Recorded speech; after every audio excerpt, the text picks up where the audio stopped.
Are you ready? Ready. All right, let's go. Kevin here, top 1 financial advisor and best-selling author. We are here to talk about the stock market. It is official. We have made it through the first quarter of 2022.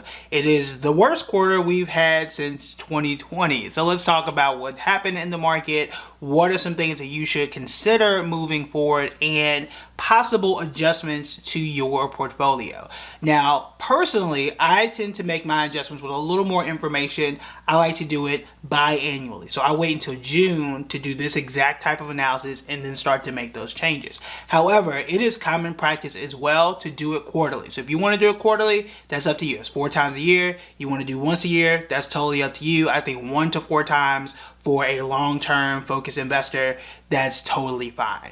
But since it is quarterly, there are some decent patterns that have at least presented itself so far this year. So let's talk about what happened. What was the problem so far? Because again, as of yesterday, because when the quarter closed, March 31st, the stock market was down, the S&P 500 was down 5%. Again, it is not the worst thing in the world. It's not nothing close to a crash, but it ain't fun. And again, it's the worst first quarter since like January 2020. So let's talk about it. There are a few things that we did expect, some things we did not expect. The first unexpected elephant in the room is we did not expect a war to break out between Russia and Ukraine. That absolutely skewed the stock market. And for example, energy stocks skyrocketed. Now they were doing well, towards the back half of 2021 anyway, but they really took off in 2022 due to oil, due to Russia being like the second largest producer of oil in the world, and then sanctions and things got really complex and gas prices shot up until like the last maybe 3 or 4 days. That's a topic for an entirely different video, but that was one area that took off. Other things that we did expect inflation. We did expect the Fed to to raise rates or to do a rate hike, which did occur, and then we still have supply chain issues. Those things we already kind of expected. And we've been talking about for a while that, hey, technology may not be the best spot. Another thing too that we've sort of discussed but haven't really nailed it and just like really driven it home is that the value stocks. We haven't really talked a whole bunch about that. We have talked about defensive stocks. We've talked about things like Coca-Cola. Those things have done well. And then I'm going to give you some other areas to at least consider and show you what's happened over the previous quarter. And again, places that you want to consider, places that you might want to think about if you're looking to make adjustments at this point of the year. All right, so I have my heat map up. I will put a quick graphic on the screen so you can see the same thing I'm looking at. And what I'm doing is looking at the last 3 months. Now, y'all know me, I like to look at the last 6 months, 6 to 12 months, what I like to look at, I think is a more reliable factor. But we're doing just this quarter, so we can only look at the last 3 months. Now, I've been talking about healthcare for a while. You can see and that some of these I'll read off or put a box or something here. But I've talked about AbbVie. ABBV, it is up 20% in the last 3 months, in the previous quarter. Everything's going to be the previous quarter. I've talked about that. I've talked a little bit about Eli Lilly. I've talked about United Healthcare. Now, I did talk about CVS. CVS is down 2%. I didn't really expect that to happen. But for the most part, healthcare has been a nice neutral green area where it's decently solid, especially compared to technology, where Microsoft is down 8%. Apple is barely down. Nvidia, one of my favorite companies, I'm holding for the long term in either case, they're down 9%.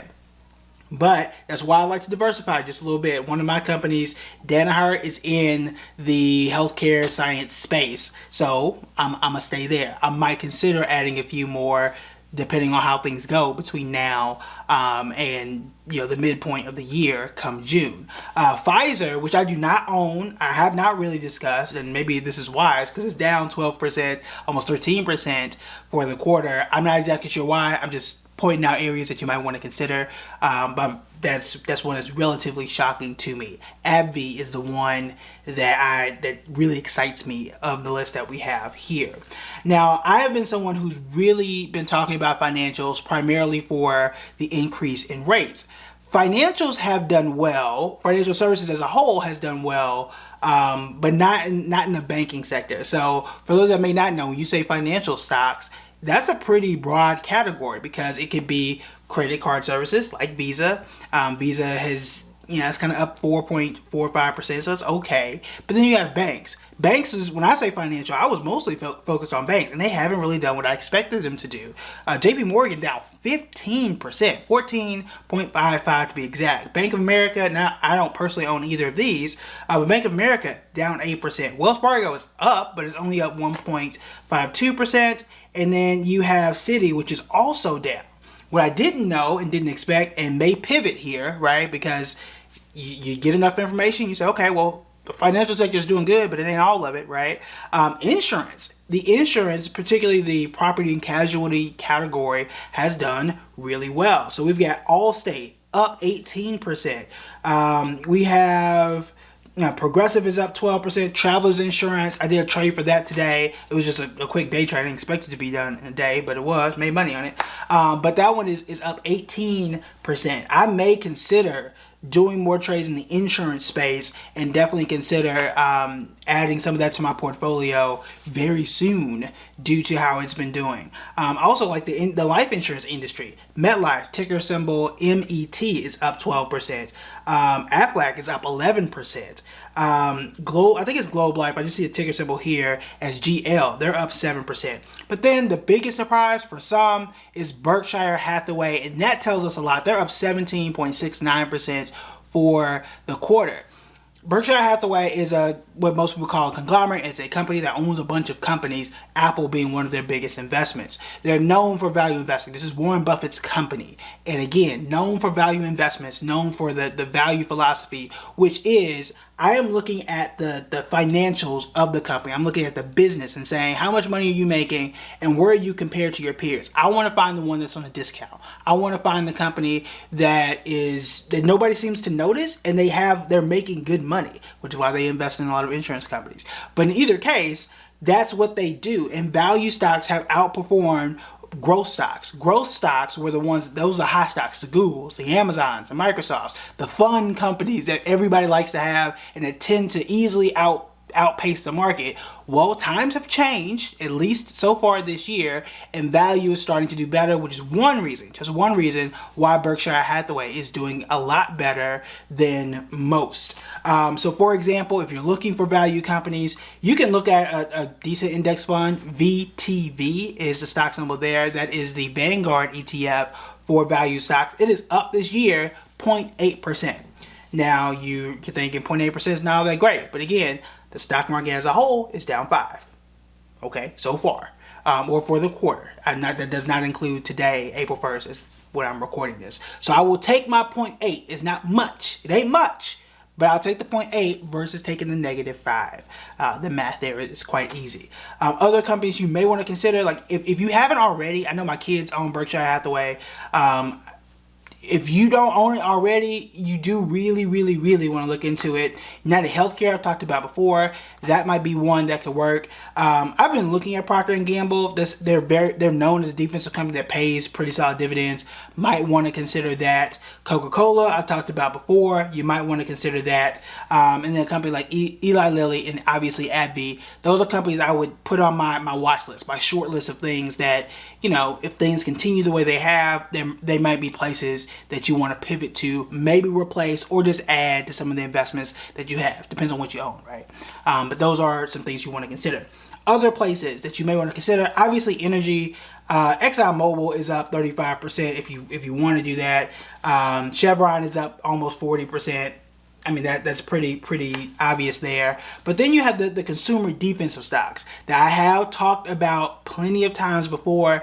And I really think for defensive stocks, they're known for doing well in times like this when the market is down. But when the market is up, they're okay. They're not exciting, but they're okay. So in that space, this usually falls for like beverages. So Coke and Pepsi, whichever one you like there.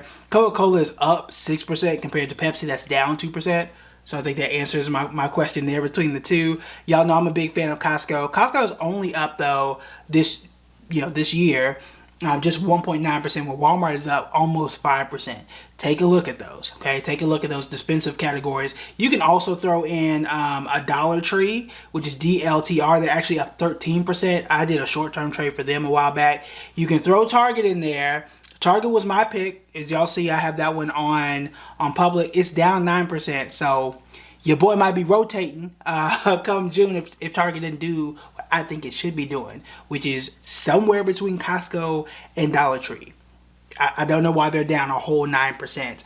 Dollar General, I talked a lot about when the pandemic hit. I've moved off of them for a while now, but they're down 4%. Again, it's a lot of the year left. If the recession is to come the way that many expect it to, if you didn't watch the video on the yield curve inversion, there's expected to be a recession. On average, it's about 18 months from 2 days ago, on average. These stocks are one that you want to own. One of these five, or at least two of these five that I mentioned. And we'll see. Again, I already own Costco, already own Target. Maybe I'll switch out Target for a Dollar Tree or something like that. If there is a recession, which again, I'm not doing this whole content for a recession, but if I were, I would at least have these on my list, at least start to study now and just kind of get familiar with them. So if it happens, you'll be there. Or if you believe in a company long term like I do for Costco, I'm gonna just keep holding it anyway. And it's recession hits, I already own it, I'm already good, I've been buying for a while, so it's not gonna impact me as much. But just throwing it out there. Other places that you may want to consider, this is also in the defensive category, but they call these the packaged goods. So think of a Kraft Heinz, Campbell Soup. Campbell Soup is CPB. They're up 3%, not a whole lot. But Kraft Heinz, KHC, they're up 11% this quarter. Places you may want to consider. And that's just the high level overview. The real estate space shocks me a little bit. I did say and did, based on the data that we have, real estate tends to do well in times like this. But again, not every piece of real estate. You got different areas. You got the specialty spot. That's something like AMT, which is American Tower Tree, had not done well at all, even though the dividends are nice. Even though dividends are very nice, had not done well this quarter, down about 5%. But the REITs that have done well are those in the healthcare facilities. Healthcare is doing well. Healthcare facilities, the REITs that own hospitals, nursing homes, all that kind of stuff, they are doing quite well. In fact, VTR is up 22.93% this quarter, and then Welltower is up, and that ticker symbol is WELL. They're up 14% this quarter. So it's a place I'm gonna look as I'm looking to maybe do some trading, maybe add to my watch list. So in closing, the market has shifted. In some ways we expected, in some ways we didn't. Financials did do well, except it wasn't banks. It was more so in the insurance space. So that's an adjustment that you want to be aware of. Maybe it's something you're looking to invest in there. Healthcare had done well. United Healthcare is okay. Merck, MRK is good. BMY is good right now. Johnson & Johnson is kind of, they're decent right now. They pay a good dividend as well. AbbVie is my star there. So if I'm making a watch list, I'll just give you what my watch list would be based on what I'm seeing right now.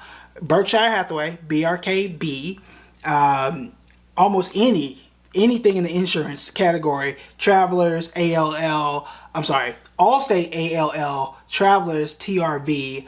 I would look at Coca-Cola if you haven't already. I would look at Dollar Tree if you haven't already. DLTR. That's 4 or 5. Y'all keep count. I just have fingers here. Those are ones I would look at. If you want to look at energy, there are plenty in the energy category. You know how I feel about that. And then definitely look at the REITs. I'd like to have a REIT or two here.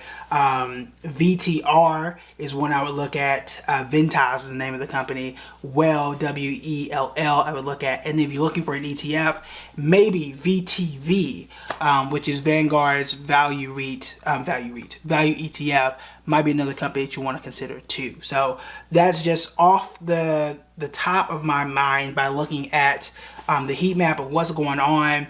A lot of things good, a lot of things we did get right, but again, the war in Russia, or the war in Ukraine, due to Russia, really threw a lot of these things off. I wonder had that not occurred, I know energy wouldn't be as high as it is. I wonder how the rest of the market would have performed. So those are some adjustments you may want to consider. Healthcare, that tiny section of REITs, definitely insurance, don't want to sleep on that, obviously, this year. And those are some of the things that have happened in this quarter. Again, it's my unorganized review of what happened in Q1 of 2022. If you have any questions, thoughts, let me know. Y'all know I'll be in the comments. Y'all know I'll be reading them. So looking forward to answering any thoughts or questions that you may have. All right, that's it for me. I'll talk to y'all later. Bye.